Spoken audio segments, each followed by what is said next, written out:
welcome members of the community to address the board. When you are called, please come up to the microphone, state your name and your address, and limit your comments to 3 minutes. Please direct all comments to the board. Per established procedures, we will not respond to questions or interact with the speaker during public comment. Everyone who indicates that they would like follow-up from the district will get follow-up from the appropriate administrator.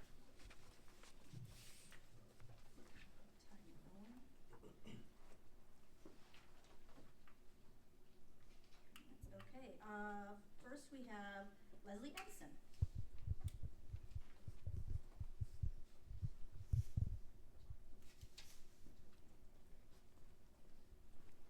Good evening. Hola. I'm Leslie Edison, and for the last 28 years I've been a teacher throughout the building in such buildings as Pine Ridge, Goodwillie, Ada Vista, and Northern Trails. Also, both of my children attended and have graduated recently from the school district.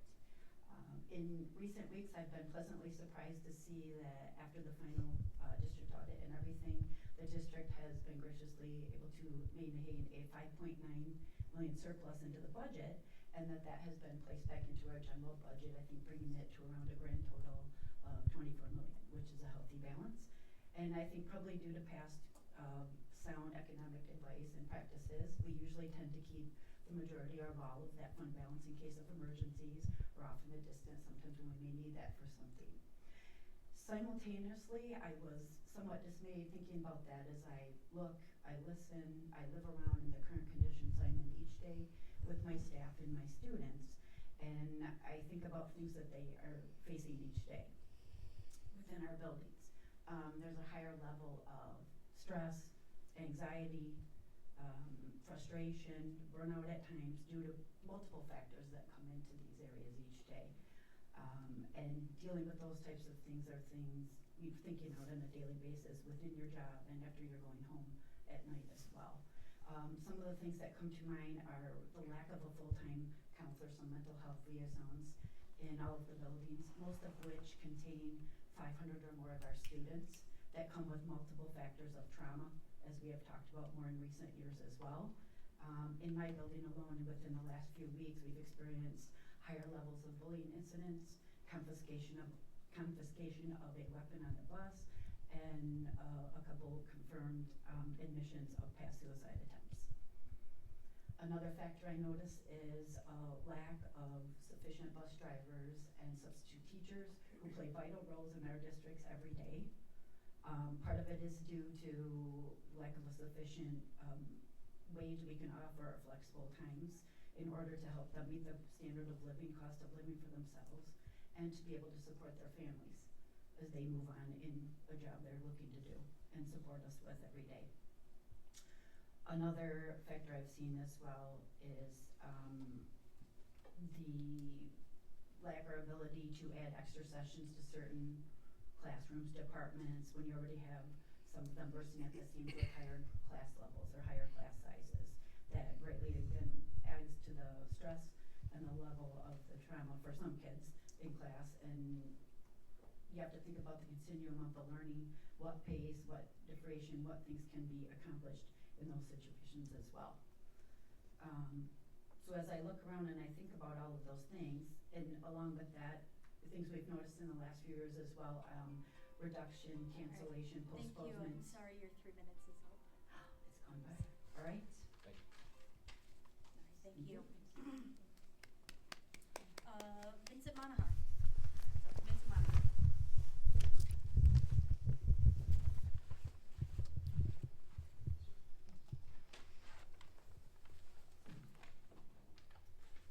Vincent Monahan. You'll find me at 6060 Cascade Road. My speech reflects my views and not any affiliated organization. Ratings seem to be irrelevant here, but I would recommend that all minors leave this room immediately. On 9/23/24 by email, Board President Fawson wrote, quote, FHPS libraries do not contain pornography. We do not include pornography in our collections in the past, do not have it now, and do not intend to include it in the future. This book is Tricks by Ellen Hopkins. You will find it in Northern and Central High, available to students as young as 14.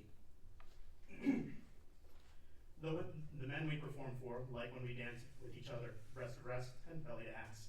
Tan skin against pale, fingers touching hidden places we won't let the clients touch. I so enjoy reducing them to masturbation. It's like they're masturbating for me, and I can control them when they come. But now Jerome wants other things. Let me watch you touch yourself. Creepy things. Did you know guys like to use vibrators too? Like this. Downright disgusting things. Your period? I like the taste of blood. Plant C means pretending to enjoy his deviant sex. Tonight means letting him call me mommy as he sits on my lap and nurses. Mommy loves you, Jerome. That excites him. I love you too, mommy. See how much. Love or no, Jerome wants to punish mommy. The sex is rough, but it doesn't hurt nearly as bad as the pretense. Cost? You want me to pay for it? I don't pay for sex. Even if I did, I wouldn't pay for you, you junkie bitch. He's all predator now. He takes me down. I go limp. No, he screams. Fight, you goddamn whore. Fight or I'll kill you. No fight left in me. Fuck me. Kill me. Don't care. He wants both. His penis stabs me. His hands lock around my throat. He's not here. I pretend he is, and I let his hands explore the rounds of my breast, move in tighter and tighter orbits, and now fingers circle the hard center knobs, raised like it's cold in here. The men we perform for like when we, a little girl on girl rubbing. She strips free of her bra. Suddenly his hands are all over her. Hey, cut it out. The creep snakes his arms around her waist and squeezes. All I want is a hand job. Give it to me and I'll let you go. You over there, play with yourself. Good thing it doesn't take long. He finishes with a loud ah. He does let go of Alex, who wipes her hand on his shirt. He's like a fucking bull. Holy crap, dude, I don't know. What's wrong, kid? Ever done it with a real man before? You want me to rap? Do it for me. He pushes me to my knees. I open the foil pouch, roll down the condom. I close my eyes, fight not to gag at the taste of the lubricant, not to choke on his thrust against my throat. He pulls me to my feet, drapes his back with his chest. Check it out, the little boy likes that. He reaches down between my thighs. Look how hard he is. He moves me towards the bed, urges me face down. Down go my boxers. Oh my, what a sweet little bottom. Dan is in for a real treat, isn't he? Okay, thank you, Mr. Maher. Good night.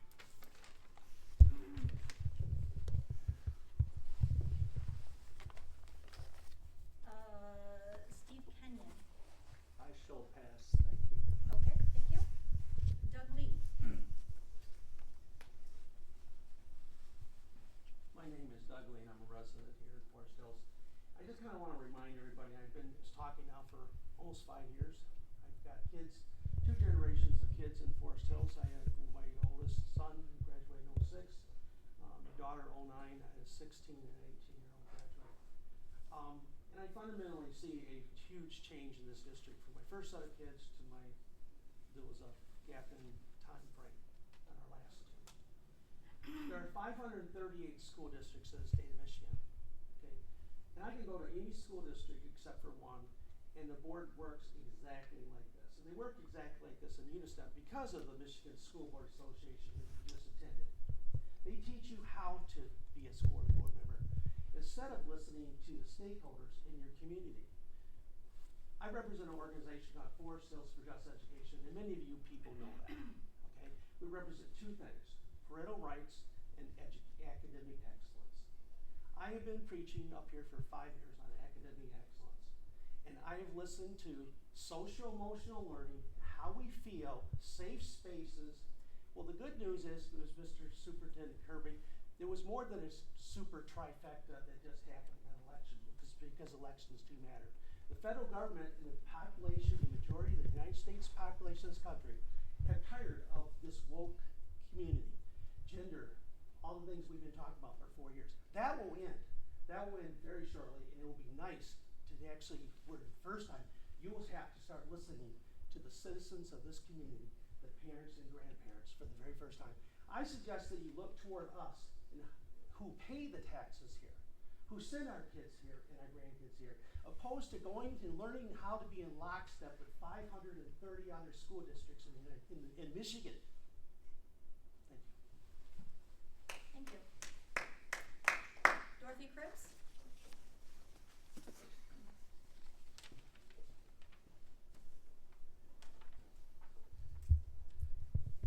I'm Dorothy Cripps, Robert Cripps's wife. Some pretty disturbing things have happened to us recently.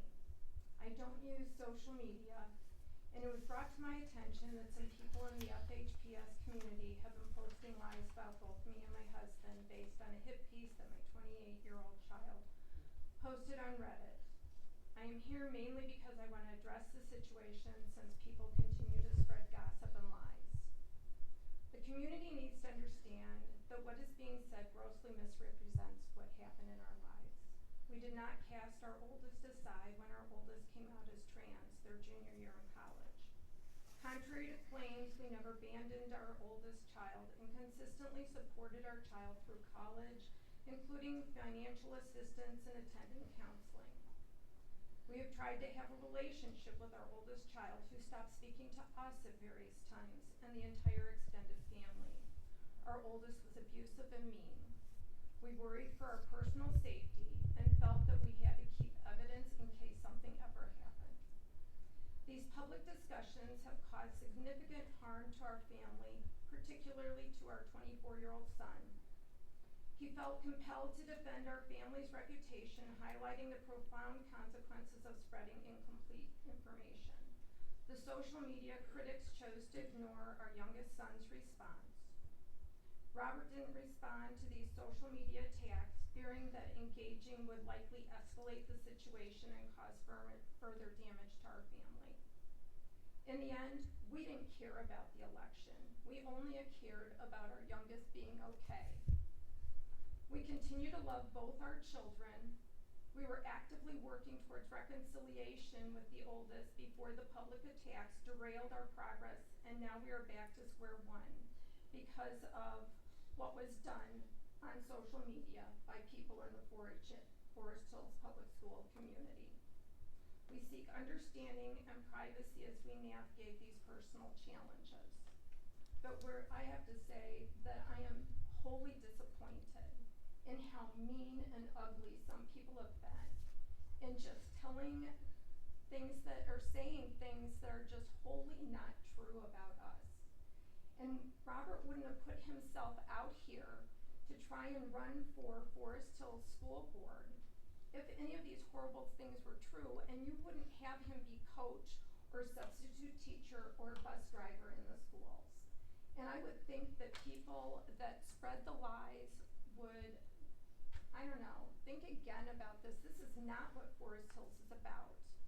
And we really, I would like the board to think about that and perhaps put out something against that kind of misuse of social media. Thank you. Thank you. All right, at this time, public comments are closed. The board thanks you for your input, and the appropriate district representative will follow up with all those who requested it. Is there any other business before the board this evening?